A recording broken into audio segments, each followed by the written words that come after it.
ফেব্রুয়ারিতে হরতাল সহ ৫টি কর্মসূচি ঘোষণা করেছে আওয়ামী লীগ।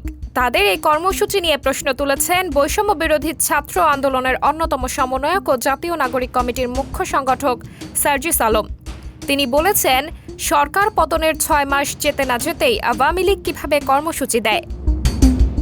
বুধবার ২৯ জানুয়ারি সকালে কাকরাইলে উইলস লিটল ফ্লাওয়ার স্কুলে জুলাই গণ অভ্যুত্থান নিয়ে করা প্রদর্শনী পরিদর্শনে গিয়ে তিনি কথা বলেন।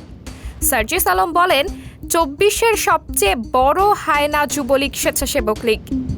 এত মানুষকে হত্যার পরেও শেখ হাসিনা কিভাবে কর্মসূচি দেয়।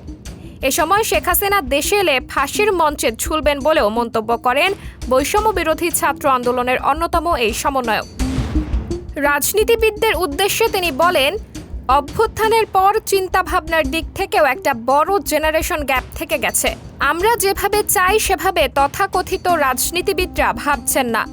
কে মানুষের জন্য ভালো বা কে দেশের জন্য ভালো তারা এটা ভাবেন না। তারা ভাবেন যাকে বসাচ্ছি সে আমার ম্যান কিনা, যাকে বসাচ্ছি সে আমার স্বার্থ সার্ভ করবে কিনা। রাজনীতিবিদদের মানসিকতা নিয়ে তিনি বলেন, সো কল্ড পলিটিশিয়ানরা এই জেনারেশনকে তাদের জন্য থ্রেট মনে করছেন, কারণ ইয়াং জেনারেশনের কালচারের সঙ্গে তারা খাপ খাওয়াতে পারছেন না, মানসিকতার সঙ্গে মিল রাখতে পারছেন না। জাতীয় নাগরিক কমিটির এই মুখ্য সংগঠক বলেন, তরুণরা নেতৃত্ব না দিলে আগামী ১ দশকেও দেশে স্বৈরশাসনের অবসান হতো না। তাই আমি মনে করি তরুণ নেতৃত্বকে দেশ পরিচালনায় এগিয়ে আসতে হবে। সাবরিনা জলিল, সবার কথা।